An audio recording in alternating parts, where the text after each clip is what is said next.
watching Fox 45 Morning News. All local, all morning.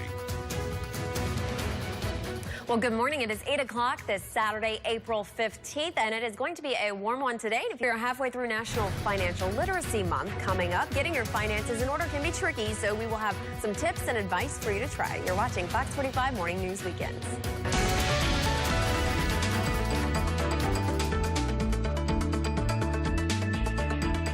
It is Financial Literacy Month, and this morning we are trying to help you boost your finances. Kyle Winkfield, managing partner at OWRS, is here with some tips. And good morning. Thanks for being with us this morning. Hey, Shelley. You said we need to start also understanding how money flows. Yes, when I think about money, I think about cash flow. So it's best understood in an example. So imagine I had a big pitcher of water right now filled up to the brim and 3 glasses. So the pitcher of water represents all the money that's going to pass through you and to you over your lifetime. Now the first glass is your present lifestyle. So that's getting in the flow, the cash flow or the water flow.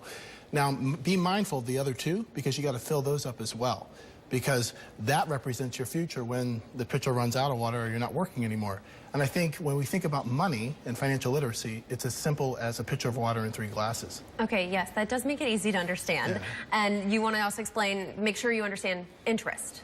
Right, so compound interest is the cornerstone of creating financial security and financial independence. It's best understood, I think, in an example because so many people misunderstand it. So imagine having a 25-year-old who's saving $500 a month at 6% interest.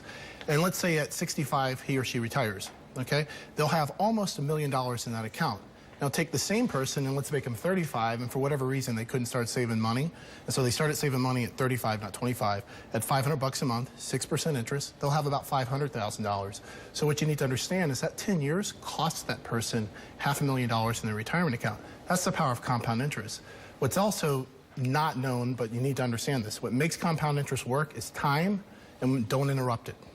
Okay, so when you're thinking about when to start saving, now is always the right time, right? So saving's a habit, and save early and save often. Now, some people say, well, I can't save enough. It's a habit. So the action is more powerful than the amount because you want to ingrain that habit. Okay, and then you said we also need to be aware of what our 2 largest assets are? So the 2 largest assets most people accumulate most of their money in is the equity of the walls of their house and the retirement plan at work. Now those assets are a theory. Let me explain.